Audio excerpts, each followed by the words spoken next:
C'est un été pas vraiment serein pour Benjamin. À 19 ans, le jeune homme essaye de se réorienter après une première année de médecine avortée. Il a formulé 7 vœux sur Parcoursup. Après 2 mois de refus, il vient enfin d'obtenir un oui. Et ce n'est pas un soulagement. Je viens d'être accepté un vœu donc en informatique, sauf que c'est un vœu que j'avais fait par défaut.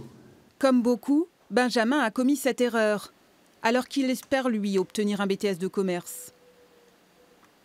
C'est pas facile, quoi.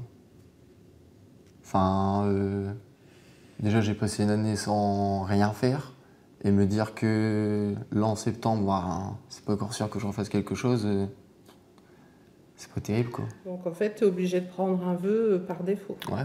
faire un choix par défaut. L'inquiétude est partagée par ses parents. Malgré un recours auprès de la commission dédiée, tout le monde ici vit suspendu au couperet Parcoursup. C'est tous les jours, à tous les repas, Parcoursup. Oui, parce que tous les jours, on va vérifier sur le site Parcoursup.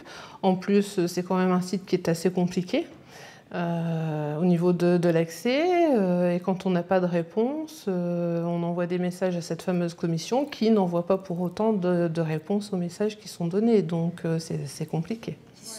Selon l'Éducation nationale, 130 000 jeunes sont aujourd'hui dans la situation de Benjamin.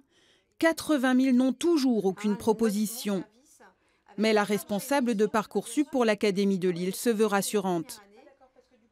Dès le 20 août, dès la reprise des établissements scolaires et des universités, de nouveau, des propositions se feront et de nouveau, les jeunes verront, effectivement pas avec le même flux que précédemment, ça c'est logique, puisque 86% des jeunes ont une proposition acceptée.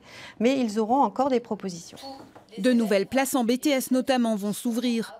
L'Éducation nationale l'a promis, personne ne restera sur le carreau.